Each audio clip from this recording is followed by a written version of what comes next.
Gas cylinder चोर ग्यांग्र 4 अभियुक्त गिरफ। बलांगीर जिला पुईतला थाना ग्यास सिलिंडर ग्यांग को गिरफ करिछि।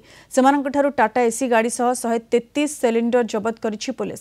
गत 13 तारिख रे पुईतला थाना साउंतपुर लस्तला रास्ता रे थिबा भारत गैस गोदाम रे माने गैस सिलिंडर चोरी करथिले। गैस गोदाम मालिकंक अभियोग परे पुलिस घटनार तदंत करिथिला। सेमानंकु आज गिरफ करबा सह चोरी सिलिंडर सह गाड़ी को जबत करिछि।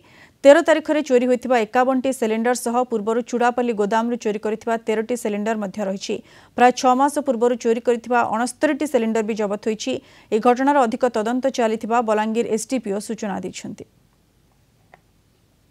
भारत गैस गोटे गोदाम अच्छी पुईतला थाना अंडर सदान साउंतरापुर पाखे से सदानंद भाई होती मालिक से गत 13 तारिख दिन राति किसी दुर्बृत्त गोदाम रू चोरी कर नौथार गोटे खबरटे आसाला। से खबर नहीं पुलिस इंटरसेप्ट करथिला। से तो गोटे गैस मैक्स गाड़ीटे जो कि गैस सिलिंडर भर्ती थिला ताको जबत कराइला। सब्सिक्वेंटली केस रे गोटे इन्वेस्टिगेशन कराला। एथिरे 4 जण लोक जो माने इन्वॉल्व थिले तांको आमे अरेस्ट करिजु।